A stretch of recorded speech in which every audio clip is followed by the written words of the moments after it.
પંચમહાલ જિલ્લાના ગોધરા શહેરના બહારપુરા વિસ્તારમાં આવેલા મારવાડીવાસ ખાતે 100 વર્ષ જૂના જયશ્રી મહાકાલી માતાજીના મંદિરના જીર્ણોદ્ધાર કરવામાં આવ્યો છે। આ નિમિત્તે સમસ્ત મારવાડી સમાજ દ્વારા પ્રાણ પ્રતિષ્ઠા મહોત્સવનું ભવ્ય આયોજન કરવામાં આવ્યું હતું। તો મંદિર ખાતેથી નીકળેલી ભવ્ય શોભાયાત્રામાં ડીજે અને ઢોલ નગારાના તાલે મોટી સંખ્યામાં મારવાડી સમાજના આગેવાનો, યુવાનો, મહિલાઓ અને બાળકો જોડાયા હતા।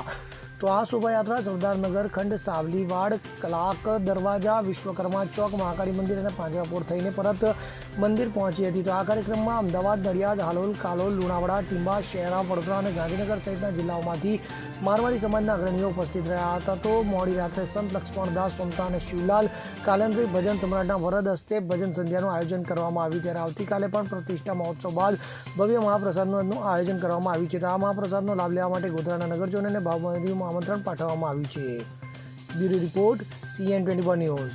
હવે જુઓ દેશ દુનિયાની તમામ ખબરો તમારી આંગળીના ટેરવે। ઉઠાવો મોબાઈલ અને Google Play Store પરથી ડાઉનલોડ કરો અમારી CN24 ન્યૂઝ મોબાઈલ એપ।